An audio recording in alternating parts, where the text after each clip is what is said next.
Fala pessoal, beleza? Tudo bem com vocês? Alexandre mais uma vez aqui, do Próximo Bloco Podcast. Quase falei outra coisa, mas do Próximo Bloco Podcast. Vou conduzir esse podcast mais uma vez com vocês aqui, já é o número 162. E hoje eu acho que vocês vão gostar pra caramba desse papo aqui, porque é um escritório que já pediram algumas vezes, isso eu não te falei, mas já pediram algumas vezes pra gente bater um papo aqui. E hoje talvez a gente descubra um pouco dos segredos da Nomo através do Anderson. Ou não, né? Vamos descobrir. Antes de falar com o nosso convidado, pedir aquele anúncio clássico aí de influencer. Sigam a gente nas redes sociais, que vai ficar passando aqui atrás de mim, Instagram, Orkut e tudo mais. Não esqueçam também de seguir a Move. Vocês lembram quem que é, quem que faz parte da Move, né? O famoso Andrezão ou Brabo, que forneceu essas cadeiras aqui pra nós. É por isso que a gente não precisa ir no quiroprata ou não precisa sair se estralando inteiro. Acho que só você, né, Ana, que tá meio ferrado aí. Mas a gente consegue mais uma cadeira pra Ana também não sair tudo torta daqui. Mas o André, ele é da Move, então ele tem uma loja fantástica que tem mobiliário corporativo, não só essas cadeiras top que a gente tem aqui, mas mobiliário corporativo para deixar o teu projeto, se você é profissional, uma cara mais legal. Não só aqueles projetos Ctrl+C, Ctrl+V que parece um postinho de saúde. Então fique à vontade para explorar o showroom deles lá, falar com o Andrezão, que é gente boa pra caramba, e toda a equipe deles, e até para conhecer o showroom, porque o showroom deles tá ficando, a última vez que eu fui lá faz um tempinho, mas estava ficando muito massa. É uma casa super icônica ali na Dr. Favre, e eu acho que vale a pena a visita, incomodar eles e, claro, falar que veio pelo próximo bloco. Vocês não vão ganhar nada por isso, mas é interessante eles saber que vocês estão assistindo o episódio e eu vou cobrar de vocês, senão eu vou visitar todo mundo que está assistindo bem de noitão e vocês vão se assustar. Mas é isso aí, agora a gente pode avisos de lado. Obrigado por ter Boa. vindo aí de qualquer jeito e não se Valeu. assuste com os avisos. Obrigado pelo convite. Pô, vai ser Massa. legal bater um papo contigo, cara. Se Vamos quiser aí. se apresentar, falar um pouco sobre você, então. Vamos lá. Sou o Anderson, sou arquiteto da Nomo Arquitetos, né? Tenho sócio Luiz Henrique.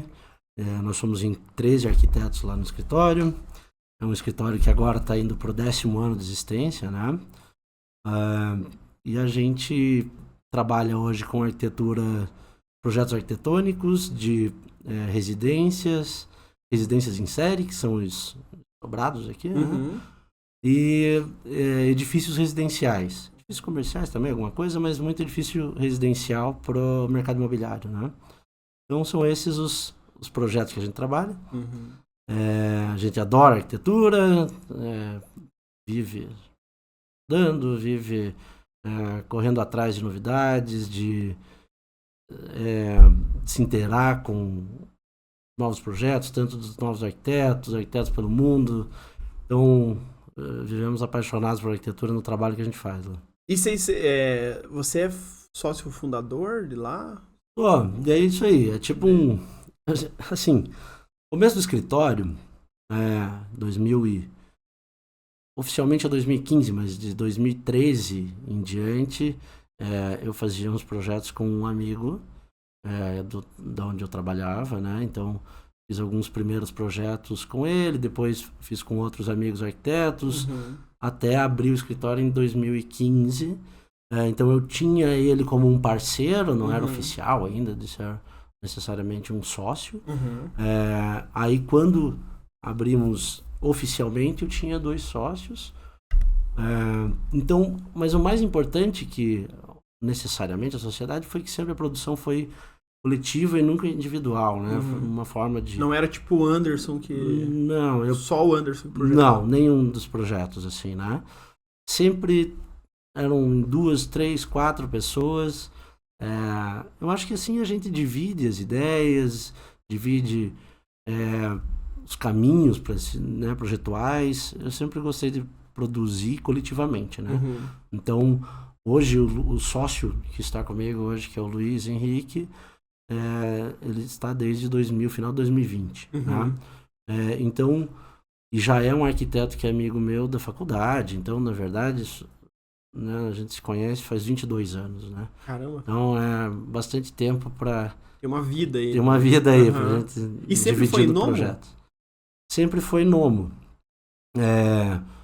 na hora de escolher um nome para o escritório, né? Isso lá em 2015, eu novamente juntei, no caso era o Luiz e tinha o Fabrício também, amigo meu. Uhum. E aí a gente foi escolher um nome para o escritório. E assim, primeiro que tem muitos escritórios que são os nomes de quem são os sobrenomes, né? Alguma coisa assim, dos arquitetos que estão envolvidos ali na sociedade. No meu caso, meu sobrenome, eu sou de São Bento do Sul. Meu sobrenome aqui em Curitiba não fazia efeito nenhum, né? Então, sei lá, Almeida, alguma coisa lá. Almeida e mais alguém, né? E aí não ia mudar muita coisa. E além disso, na verdade, a gente queria dar um nome e tal, que não tivesse, que não fosse tão pessoal, né? No nosso caso. E foi procurar nomes e tal, e aí nomes registrados, nomes de escritórios que já existem também. É um caminho que você vai vendo, meu Deus, mas esses aqui já pensaram nisso, já pensaram aqui e tal. E aí a gente acabou indo para uma ala de mitologia, né? E encontramos esse nome que vem de uma mitologia africana.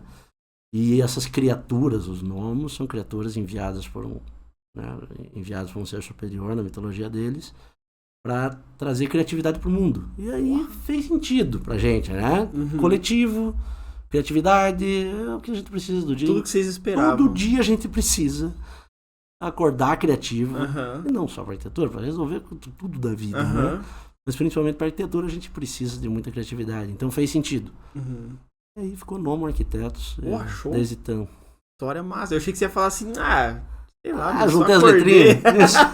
E já era. Bom, mas que legal. É legal ter um significado, porque isso traz valor até pra quem tá lá dentro, né? Tipo, você vai explicar, coletivo, a gente faz as coisas assim e gira, né? Pô, legal. E vocês, quando vocês começaram lá, pelo menos, a ideia era fazer projetos tipo, arquitetônicos, esse tipo de coisa mesmo? Sim. Esse era o viés, assim? No começo, assim, quando estava começando no escritório, eu trabalhava num escritório, um escritório grande aqui de Curitiba, do meio imobiliário, um escritório incrível, assim. E que, então, ali, na verdade, quando eu saí da faculdade, eu fui trabalhar lá um ano depois de formado. E ele foi uma super escola para mim, né? Uma pós, na verdade. E ali eu peguei gosto pelo projeto arquitetônico, principalmente pelo imobiliário, né? Me abriu essa porta, assim. O arquitetônico em si eu já gostava há muito tempo, mas fazer a produção de projeto arquitetônico não é tão fácil. Você, né, conviver com o cliente, de chegar e entregarem uma casa para você fazer na mão, para você produzir essa casa e a casa é geralmente o sonho máximo de quem está fazendo essa primeira obra, juntou essa grana para fazer, então ele entregar na mão é uma coisa de uma responsabilidade muito grande, né? Gera uma expectativa gigantesca. Um monte de coisas e essa relação com o cliente. Então é um aprendizado ter essa relação com o cliente que vai fazer essa casa. E aí, o outro mundo, que é esse mundo do CNPJ,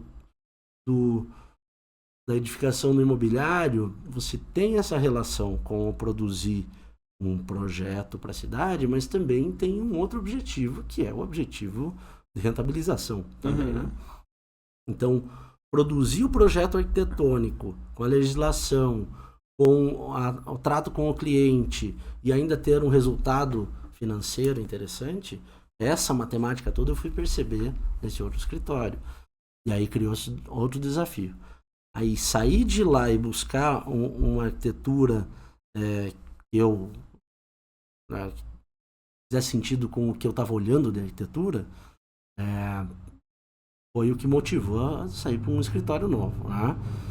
E aí nesse escritório o primeiro momento foi ir para as casas, aí para depois ir para o imobiliário. E nas casas a gente conseguiu trazer uma característica própria, uma personalidade, uma experimentação, coisa que no imobiliário eu já não estava tendo tanto. Era uma coisa muito mais engessado um pouco, né? O produto imobiliário, né, que estava se criando lá. Com essa experiência de a gente ir para as casas, aí posteriormente para as casas em série, as experimentações às vezes não são nem grandes experimentações tecnológicas, mas é com uma cor. A gente gosta muito de cor lá no escritório, então experimentar uma esquadria vermelha, pintar um piso de laranja, entender quais são os impactos desses custos, né, de uma esquadria colorida versus uma esquadria preta, padrão. Uma esquadria branca, padrão. E aí como se aplicar isso em volume, né, no imobiliário. Então... Isso é quase mudar o mercado, né? Tipo, mudar o mercado não, mas vai mudando pouco a pouco o conceito das soluções do mercado. Isso. Né? Você tira o arroz com feijão, que tá aqui todo dia, 30 anos, e muda um pouquinho, vai abrindo vertentes, né? Sim. E mesmo o arroz com feijão, você também aprender que fazer a esquadria branca ou preta com outro desenho pode ser o mesmo custo e traz uma outra relação com quem vai usar essa esquadria ou quem vai morar nesse espaço com essa esquadria, também é um desafio interessante. Então, criar esses desafios para a gente dentro de cada um desses produtos é o que move todo dia. A gente tá lá, né? Invencionista, gente. Uma pergunta meio... mas é boa. Invencionista. Uma pergunta meio clichê, meio merda. Acho que dá pra cortar essa parte dentro. Mas isso não sei, eu consigo ver isso como o papel fundamental do arquiteto na sociedade, porque tipo, cara, até a gente tava comentando de alguns empreendimentos que vocês estão participando e tipo, fugindo do clássico, basicamente, né? Tem até a frasezinha que a incorporadora usa lá, menos prédios convencionais, vamos dizer assim. E essa vertente que o arquiteto pensa em criar uma solução ou adaptar uma solução para fugir do tipo... vamos mudar isso aqui um pouco, pelo menos, pelo amor de Deus. Isso daí não faz, não sei, não faz muito parte do dia a dia de um arquiteto em tentar achar novas soluções e... Acho que sim. E coisa assim, porque assim, eu não vejo o arquiteto como sendo a pessoa que tem o poder de desenhar as coisas só, e daí vem o cliente e fala assim, quero um quadrado, daí você vai lá e desenha um quadrado. Não, eu quero um redondo, agora desenho um redondo. Se for isso, cara, aí não faz sentido, né? Mas agora você... não, mas espera, ó, isso aqui talvez chame mais atenção, isso aqui é mais sustentável, isso aqui é uma tecnologia nova que pode pegar, a gente pode testar. Isso daí faz, não sei, pra mim faz muito mais sentido fazer parte do dia a dia do arquiteto. Pra você também? Sim, eu acho que a gente lá no escritório leva isso no dia a dia, né, dessas experimentações. Agora, do que você estava falando, assim, eu acho que a gente tem várias batalhas dentro de um projeto, né, e aí a gente vai sabendo aonde a gente consegue batalhar, ganhar mais ou menos, né. Não necessariamente que você criar né, ficar reinventando a roda ali também vai te levar a alguma coisa. Eu acho que tem que ter um propósito, tem que ter um porquê, e aí você volta lá na base da arquitetura, no nosso caso que a gente trabalha com muita coisa habitacional, no final das contas, o básico de tudo da arquitetura: ventilação, insolação, iluminação.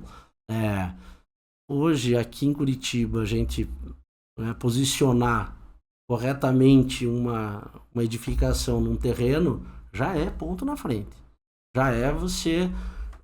né, fazer a tua função como arquiteto, fazer diferente, né? E aí depois tem umas questões estéticas, claro, de leituras de como que esse teu desenho vai acontecer plasticamente, ou como que ele vai se relacionar com as casas do entorno e tal. Aí tem as tecnologias dentro. A gente está no Brasil, a gente tem que entender também a nossa cultura, nosso lado econômico, clima, né? O Brasil é gigante pra gente também falar de um clima do Brasil, mas a gente tá aqui embaixo, né? No sul do Brasil, o clima tem mudado muito também. Antes, Deus, aquele inverno rigoroso, quantos dias hoje a gente tem desse inverno rigoroso no ano? Não é mais tanto. Mas a questão construtiva, né? A gente tem o Brasil, tem a América Latina, tem o mundo pra gente olhar, daí tem as tecnologias desde prego do aço ou madeira laminada colada, e tem o tijolo e concreto, que é o básico que a maioria das vezes acaba viabilizando, pelo menos, os nossos projetos lá. Então, entender com essa viabilidade econômica, como é que você vai recriar, como é que vai propor espaços a partir disso? A trava da economia, pelo menos com o que a gente vive aqui de realidade do escritório, é grande. Então a gente sempre tem que estar de olho nesse viés. E isso daí vai nos direcionando a soluções econômicas, viáveis, mas que tragam alguma coisa de melhoria para o espaço, ou de melhoria para quem vai viver, ou simplesmente uma relação melhor com a rua, com quem vai andar em volta, né? Prédios que são integrados, né? Tipo, pô, nem parece que tem um prédio ali, porque ele tem uma praça bonita na frente e tal, já casa bem com o ambiente. O edifício residencial, a gente, claro, entende que é uma construção grande, é uma construção que vai estar no horizonte, vai ser vista de muitos lugares, mas essa relação com o térreo para nós é muito importante. É ali que a gente compra a nossa briga. Então, um uso de um recuo maior, tentar não ter um gradil para ter uma permeabilidade visual, aumentar, ser agradável para quem está passando ali na frente, ser agradável para quem está dentro do edifício, essa conexão com a rua. Para nós esse é um ponto importante do edifício. E nesse contexto ajuda muito numa questão que vocês devem apoiar muito isso, mas, por exemplo, um incorporador que vai lá e contrata a Nomo, ele quer vender o prédio, ele quer ter lucro naquilo e é isso aí, né? A vida gira assim. E quando vocês conseguem demonstrar essa qualificação em desenhar espaços mais agradáveis, isso normalmente vai agradar uma boa parte da população, principalmente aqueles que vão comprar o apartamento lá, né? E isso acho que é uma coisa fundamental também, né? Você fazer só 1 milhão de apartamentos, mas, pô, não gira nada, o cara não consegue vender, tem que ficar dando desconto. Não adianta nada, né? Então, desde a primeira parte que você falou lá, pô, posicionar primeiro, pô, um terreno quadrado não necessariamente, às vezes você tem que virar o prédio, sei lá. Isso daí já vai entrar mais sol, já vai ter a famosa face que vai interessar mais o pessoal. Isso daí ajuda nas vendas, ajuda em tudo, né? E acho que parte fundamental também da arquitetura demonstrar esse conhecimento nessa parte aí, né? Isso. No imobiliário, principalmente, que são esses edifícios e tal, tem muito forte essas aplicações, né, do desenho da arquitetura, na posição, na insolação, nas vistas, mas isso sempre casado com uma resposta de um número, né? Esse número também é muito a chave no mercado imobiliário. Quando eu falo do número, quanto de área vendável vai se ter nesse edifício versus a área construída, né? Se esse projeto está sendo eficaz com relação à legislação. Então, esses alertas a gente não aprende na faculdade, tanto, né? Essa é na porrada, no dia a dia. Que vai mostrando.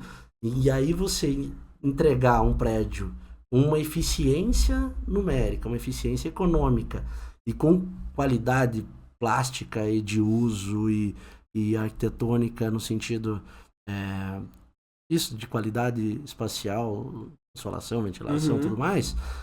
Nossa, daí é a chave melhor dos dois mundos. Então, porque nem sempre o incorporador vai estar prestando atenção nesses passos de térreo ou nessas, né, no tamanho da esquadrinha, alguma coisa assim. Se o mercado pedir para ele, aí ele vai prestar atenção. Mas se você conseguir implementar isso de uma forma bem quietinha, assim, que ele nem viu que ele fez tudo isso daqui de bom, mas o número dele foi maravilhoso, muitos incorporadores também vão comprar essa ideia, porque depois o resultado vai ser muito maior. E é uma relação interessante, é um desafio super legal, mas bem diferente do das casas, né? Isso porque são públicos diferentes que vocês lidam, né? Porque, tipo, na casa, beleza, é o cara que vai morar, se ele quiser uma casa oval, vamos fazer uma casa oval, né? Só que num prédio, você já tá falando com um cara que o ponto dele, a princípio, é lucro. Não sei se vai ter alguém... Não, ninguém, né, de bom grado aí, vamos fazer isso só de zoas aí, não vai ter, né? Então, tipo, não falando assim, meu Deus, é lucro. Não isso. Mas, claro. tipo, o cara vai ter que pensar muito em outra vertente, que é a vertente de... E não é só lucro, né? É se posicionar no mercado, se posicionar também, na sua marca. O que a sua marca vai contar? Como que você vai fazer com que teu produto sobrepõe o produto do concorrente? Como é que você vai ser visto no mercado com tantas opções aqui como a gente tem em Curitiba? A gente tem muita obra acontecendo. Nossa, tem obra, eu nunca vi tanta obra ao mesmo tempo. E aí você ter um material que chame a atenção no meio disso, é um desafio super bacana. Tanto para a construtora quanto para a gente também, né? Então, pensar novos produtos. E quando a gente fala de moradia, a gente tá num tema que é recorrente a mudança, a alteração. Morar numa zona central da cidade. O que é a zona central da cidade? Há 15 anos atrás era de um tamanho, a zona central hoje é muito maior. Os espaços hoje são mais compactos, mas por N motivos, tanto preço, mas também pela vida... vida dinâmica da mais galera. Mais dinâmica, né? De todo mundo. O desenho do que é uma família, do que é uma composição de quem vai morar numa casa, né? Ou num apartamento, né? Um casal, tem um casal mais pet, casal mais um filho, casal mais 2. Quantas vezes ouve falar agora de casal mais 4 filhos? É pouquíssimo, né? Então essas composições, trabalha-se fora de casa, trabalha-se dentro de casa, home office, todos são pontos que a gente tem que estar atento, né? Transporte público, melhorou naquela região, não melhorou, vão ter um carro, vão ter 2, quem que é esse público, né? Não existe uma regra, a dizer que a pessoa que quer morar num espaço grande, sozinho e tem um carro só. Qual que é esse apartamento de 150 metros de uma vaga? Tem? Não sei se tem. Eu acho que não. Então, se alguém tiver aí, só anunciar aí, porque parece que tem gente querendo comprar. Mas são... né, a gente sempre tem reflexões, sim, claro, talvez essa conta não feche, mas essas reflexões são muito ricas. Não, e é evolução do produto. Né? Você não criar um elefante branco numa região aleatória para um público nada a ver, né? Isso aí. Pô, você vai fazer um apartamento de 800 metros quadrados no centro de Curitiba, na frente de um tubo de ônibus. Calma, tem uma coisa errada. Né? Então, esse papel é extremamente importante, né? E tipo, você citou vários exemplos, tem o Airbnb, né? Muita gente comprando para investir mesmo, para alugar e tal. E acho que cada prédio ele sai já com um propósito, né? Porque, pô, vai ter o prédio que é pra galera morar, vai ter o prédio que é de aluguel, vai ter o prédio que... Não falando de house, essas coisas assim, mas tipo, vai ter o prédio que, tipo, é o fit pro cara ir lá comprar 4, 5 pra alugar pra estudante que mora perto da faculdade. Claro, renda, tudo isso. E isso aí tem que entrar no escopo, né? O cara não pode, depois de estar subindo a primeira laje, falar assim, cara, eu acho que esse vai ser bom pra vender. Quebrar essas paredes aqui, fazer uns 5 por Não dá, porra, não tem como, né? Não dá. E isso é papel fundamental do escritório, acho que alertar até, né? Porque não sei qual que é a experiência de vocês nisso, mas chega a ter incorporador que não tem muita noção do que... Chega, vários, claro. E não é nem necessariamente não tem muita noção, mas você tem um leque tão grande de produtos que você pode encaixar numa construção que, olha, quase que, acho que uns 60% dos nossos incorporadores traz o terreno antes e discute com a gente o produto. Claro, tem lugares muito mais óbvios para, né, determinados produtos, mas na maioria você tem um leque. E aí você chega, pensa, chegamos num produto. É igual ao do vizinho. Não plasticamente, mas como um produto, sim, né? Mesmo conceito. A configuração, mesmo conceito. Você diz, puta, então e aí? É o que o cara vai olhar os dois na hora de comprar, né? O que vai ser teu diferencial? Será que é só esse produto mesmo? Repensa de novo. Então, antes de ir pro papel de tirar um prédio do chão ali, ou primeiros desenhos, ainda tem essa discussão do produto junto com a incorporadora. Muitos deles nos levam junto nesses primeiros olhares. Outros não, outros chegam, o terreno tá aqui, o orçamento vai ser esse produto aqui, e boa, né? Mas cada vez mais eles querem essa conversa, e a gente acha ótimo, que ali já vai nascendo o conceito todo que vai se aplicar à arquitetura. Não, e feito em várias mãos, bem melhor, né? Nossa, bem ótimo, melhor. Bem legal. E ainda tem um diferencial, um problema aí no meio, que é você ter que pensar daqui 5 anos, né? Porque, você vai pensar agora, tá bombando certo tipo de coisa. Perfeito. Se você fizer agora, ferrou, né? Daqui 5 anos nem existe mais o negócio. Ou não dá pra aproveitar a onda às vezes, né? Não dá pra construir o prédio em 6 meses. Não é tão óbvio, não. Então, isso é legal, né? De novo, do imobiliário. E também hoje para as casas está acontecendo isso, não para as casas CPF, mas para as casas em série, né? Que também é um produto imobiliário, mas que também tem cada vez mais compactas, né? Casas agora, tem casas que a gente está fazendo 3 suítes, 110 metros, né? E com arquitetura, com espacialidade bacana. Já eram de 180, já foram de 160. Ainda tem bairros que vão ter de 260. Tem vários produtos. Mas tem muitos locais onde a gente está indo trazer, buscar um projeto que tem essas qualidades básicas que a gente entende da arquitetura, com espaços compactos e voltados para casa. Então também é um produto super interessante. Então fazer casa, fazer moradia, cara, é muito legal. A gente adora, assim. E as casas CPF a gente adora também. Hoje, as casas da CPF que a gente fala, assim, representam 20% dos nossos projetos, né? 20% são as casas em série e 60% são os edifícios, né? Mas as casas de CPF, para nós, é uma delícia, assim, fazer o projeto junto com a família que vai morar, ou casal. Geralmente é um casal ou uma família. Acho que nunca teve nenhum dos projetos que foram feitos uma casa para uma pessoa só. Mas é super interessante. E as pessoas, no nosso processo é muito de muita comunicação, muita conversa. Né? Antes de sair o primeiro desenho, tem muita conversa para a gente entender como é que essa pessoa vive e o que ela espera de viver nesse novo lugar. Né? Como é que é o dia a dia dela, como é que é a relação dela com o café da manhã, como é que é a relação dela com o jantar, com o próprio quarto. E aí a pessoa vai abrindo uma intimidade pra gente. É muito bacana. E o processo de você fazer o projeto até você entregar, né? A gente não constrói, mas a gente acompanha a obra até o dia que ela tá morando ali, coisa de 3 ou 4 anos, né? Então é um tempo longo que a gente fica com essa pessoa. E a gente tem, brinca lá no escritório, que nas letrinhas miúdas do contrato lá tem um churrasco que tem que pagar lá no final. E aí já teve algum, já teve um churrasco lá. E você chegar nesse churrasco lá no final, é uma vitória enorme. Vitória enorme.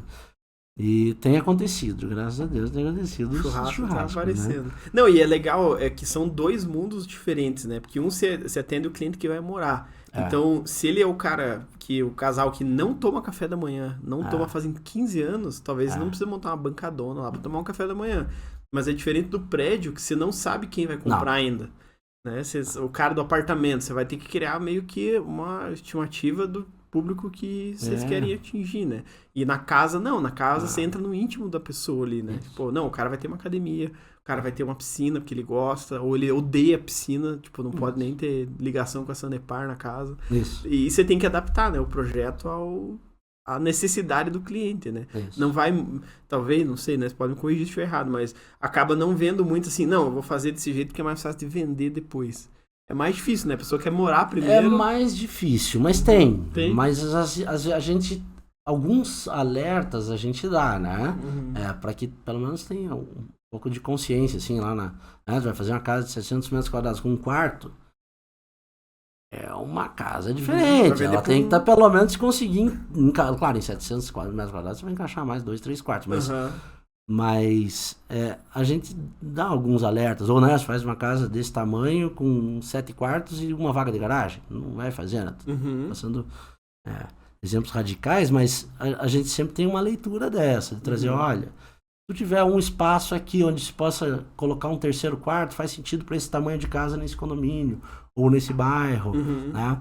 Alguns alertas mínimos a gente dá, mas a gente tenta só para a pessoa ter a consciência, mas a gente prefere quando ela opta mesmo por pensar que a casa é dela mesmo, né? Não foi feita para venda. Isso se torna muito mais gostoso. E aí, muitas vezes, essa casa que a gente acha que vai ser só para aquela pessoa, na verdade, ela pode ser para muitas pessoas, né? A gente teve um caso de uma casa que a gente fez, branca, com as esquadrias vermelhas e tal. Quem pediu o projeto morou na casa por 2 anos, eu acho, alguma coisa assim, mas teve que se mudar.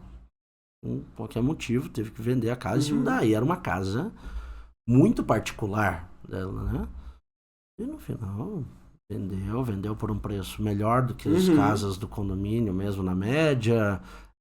E alguém encontrou lá e se identificou também com essa casa, né? Então, também não é uma regra. Não, e isso é legal que você citou, tipo, porque às vezes fazer uma coisa diferentona é complexo porque você tem que saber o que você tá fazendo, né? Não é só pegar e fazer uma loucuragem lá, não vamos, cara, fazer uma casa oval lá, que eu falei, calma, tem que ter sentido, né? Ver o que tá acontecendo e tal, não dá pra ser...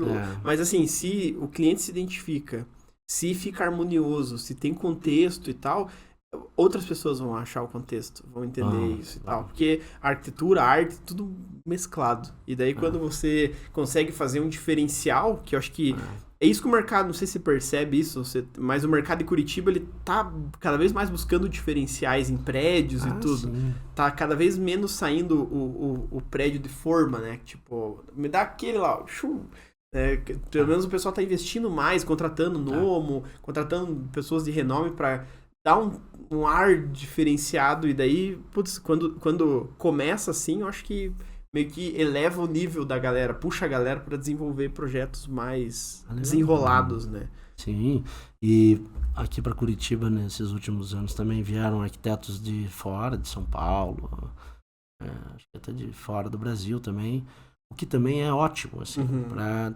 trazer pessoas com um olhar de fora sobre o mercado daqui, pessoas que talvez não tenham algumas travas que a gente se coloca vivendo nesse mercado, que, né?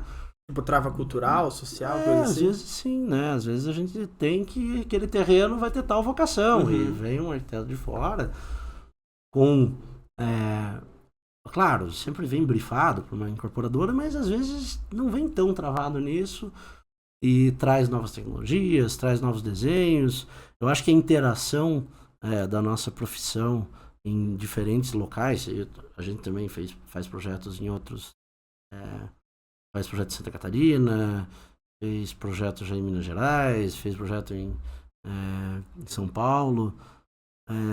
Estamos com projetos aqui na região metropolitana, fora de Curitiba, aqui temos alguns, né? Colombo, Araucária, Pinhais. E trabalhar em outras praças é super interessante para a profissão. Ter outros arquitetos trabalhando aqui também é interessante para a gente ver novas ideias, novas soluções, é sempre bom. E o mercado é grande pra caramba, né? É grande. Tem, só que você passa na rua, você vê o tanto de terreno aí, com potencial, grande. Tem coisa... E, por exemplo, você falou que fez projeto em Minas Gerais. Isso. Arquitetônico, prédio também, ou... Esse foi um apartamento. Esse apartamento? Foi um tempo que a gente fazia algumas reformas, né? A gente fazia algumas reformas de apartamentos. A gente fez Belo Horizonte, a gente fez São Paulo... Aí em Florianópolis, em Santa Catarina, daí são arquitetônicos já, né? Porque, tipo, culturalmente já é diferente. O espaço, a utilização das pessoas. E é um negócio que tem que ser adaptado no projeto também, né? Coisas que... Curitiba não tem praia. Então, a relação com o sol é outra. A relação com o sol lá em Florianópolis é totalmente outra. Proximidade do mar. Assim, é bem diferente. E esse é um negócio que, eu não sei, eu tenho a sensação de que se a pessoa vai fazer um projeto grande, ela precisa de um escritório que saiba o que está fazendo para não ter uma cagada grande no projeto. Porque, tipo assim, quem faz o arquitetônico de uma casa consegue, sei lá, muito esforçadamente fazer um projeto de um prédio. Só que se ela não tiver um embasamento ferrado, analisando todas essas vertentes que a gente conversou aí, pode virar uma cagada num jeito assim, tipo, sei lá, não tá na posição correta, tudo errado, assim, não tem esse conceito aí, vai ter 800 metros quadrados e uma vaga de garagem, tipo, e isso é uma coisa que nem você falou, não tem na faculdade. Né? Não tem essa regra, deixa eu ver aqui, a partir de tantos metros quadrados, tantas vagas de garagem, não tem uma receita de bolo, né? Você tem que ter experiência e percepção, né? Porque senão, errou. Eu acho que... Não, é isso aí mesmo. Não adianta, né? Vai vivendo, vai tendo as experiências, vai tendo esses alertas. A gente tem, quando vai trabalhar também em outros mercados, a gente vê legislações diferentes também de prefeitura, da relação com o zoneamento da cidade, né? Mesmo do imobiliário, a gente tem feito uns estudos tanto para o litoral de Santa Catarina, quanto para Palhoça. Também, tá bombando. A Palhoça, e ver como que os órgãos públicos de lá enxergam os movimentos de crescimento das cidades, né? E isso daí influencia diretamente em como que você vai produzir, qual é a matemática daquele terreno. Isso daí também junta sempre a experiência que a gente tem aqui, a experiência de escritório, o fato de a gente ter muitos arquitetos lá no escritório, né? No caso nós somos em 13, são todos arquitetos, né? Então, desde arquitetos formados teve um lá que formou no final do ano, até eu e o Luiz lá, que estamos formados desde 2005, 2006, sei lá. Juntar todas essas experiências, as experiências de viver nos espaços, de viajar, de ir para São Paulo, ir para o Rio de Janeiro, ir para Porto Alegre, coisas que a gente faz bastante, né? Essas visitas nos mercados locais. Tudo isso é bagagem para você conseguir solucionar e trazer, solucionar os problemas que os clientes te trazem, ou solucionar situações de incorporadoras dessas outras cidades pequenas, né? A gente faz umas viagens para estudar imobiliários, né? Lá para São Paulo a gente faz, para Porto Alegre também, já fez com os incorporadores russos, experiências incríveis, né? E aí tem essas nuances de mercado mesmo. Imaginar um apartamento lá em Porto Alegre sem churrasqueira é impossível, né? Não vem a churrasqueira antes de tudo, né? Não precisa nem estar no flyer, né? Não fui para estudar lá no Nordeste, necessariamente eu não fui em algumas regiões, acho que no Recife, estava me contando, que você tem que planejar o espaço da rede na varanda, né? Senão o projeto tá errado, né? Já São Paulo não tem tantas churrasqueiras, pode ser até um grillzinho lá, é uma outra relação, ou não ter churrasqueira. Isso daí também são umas coisas culturais pontuais desse Brasil que é gigante, né? Não, e tem que saber isso, né? Tem que saber. Tipo, senão você, cara, você ferrou. Perdeu. É capaz de estar até no CAU lá no Rio Grande do Sul, se não tiver churrasqueira, não aprova. Embarga a obra. Então, isso é muito legal. Não, e uma pergunta relacionada ao escritório. Tipo, vocês hoje, eu enxergo, até comentei contigo, que vocês têm um nome legal, porque vocês fazem projetos legais e, não sei, parece que vocês são sempre muito apaixonados pelo que fazem. Tem algum fator que você acha que trouxe a Nomo pro lugar onde ela tá hoje, assim? Tipo, sei lá, trabalho duro, sabe? Um clichêzão, assim. Ou é porque, tipo, vocês realmente... Porque, assim, a gente pode... Tem várias pessoas que têm 10 anos de mercado. Mais de 10 anos de mercado. Só que tem uns que estão aqui e tem uns que estão aqui ainda, né? E, tipo... Cara, eu acho que, assim... Vamos lá, misto de coisas. Eu acho que são... Uma coisa que a gente leva muito a sério no escritório e talvez ajude a se posicionar, né? A nos posicionar... É a comunicação, cara. Eu acho que comunicação hoje, comunicação com o cliente, atendimento, entendimento do cliente, escuta do cliente, entendimento do que ele busca enquanto escritório, isso daí é uma parte fundamental.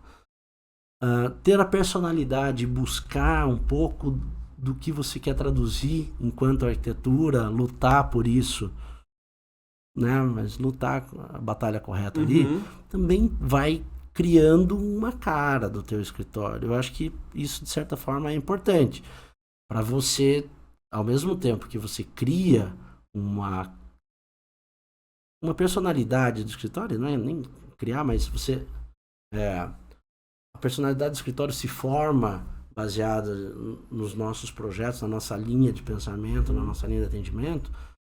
A gente vai se comunicando com muitas pessoas. E também deixa de se comunicar com outras, né? É uma escolha... É um caminho, né? É uma escolha de um caminho, só que você está marcado nesse caminho que você colocou. Se você também não escolhe nenhum caminho, você está no meio do todo. E vai encontrar cliente que, né, junta uma coisinha e tal. Mas a gente optou por ir por um caminho mais forte, mais de personalidade, e de muito atendimento, e de muita escuta. E se tiver alguma forma ali no meio, eu acredito muito nisso, da comunicação, da escuta e da resposta. Hoje a gente tem cada vez mais um mundo acelerado de comunicação. Estava brincando antes com a Ana lá, que ela até falou que ela estava vendo vídeos na velocidade 1,5, 2, né, Ana? E... Ela fala às vezes na velocidade 2. Isso, né? Ela fala. Eu tô brincando. E aí as coisas geram uma expectativa sobre uma resposta rápida. Claro que a resposta rápida ela tem que ter conteúdo, né? Então, atender, trazer a resposta com inovação e de uma forma rápida, Acho que esse é um dos grandes objetivos que a gente tem todo dia no escritório e que nos leva a ser escutados também, a ter o nosso espaço. Quando a gente escuta, daí é o nosso momento da gente trazer as coisas novas e ir criando essa personalidade. O show. Talvez Não, mas é que tenha- eu pergunto isso porque acaba sendo um norte para as pessoas, porque como vocês são um escritório referência, a pessoa acha assim, mas o Anderson tem um bagulho lá que ele não quer falar. O que é que ele tá escondendo? Porque, tipo, tem várias formas de você crescer, mas fazendo isso que você falou, é um negócio que é um crescimento natural. Pô, vocês gostam muito do que vocês fazem. Tipo, não é um negócio da boca pra fora, né? Não, porque eu amo isso, é por isso que eu vou ser bem sucedido. Não, calma lá, né? Tipo, mas se importar com as coisas, o universo vai entregando coisas, né? Pô, você vai fazendo amizades, vai fazendo networking, conhece pessoas que têm a mesma vibe, e daí isso vai casando com as coisas, e casa o teu conhecimento técnico com a necessidade de alguém, e é a partir dali que vai fluindo as coisas. Não, é isso aí, total. Mas, cara, obrigado pelo teu tempo. Nada. Esse aí é o nosso podcast. Pessoal, obrigado quem acompanhou a gente até o final também. Não esqueçam de acompanhar a gente nas redes sociais. Eu não falei no começo, mas a Nomo também. Só acompanhar os projetos deles lá. A Move e acho que é só. Mas sigam todo mundo aí, acompanhem os nossos novos episódios logo, logo. E a gente fica por aqui, então. Até a próxima. Falou, valeu. É isso aí.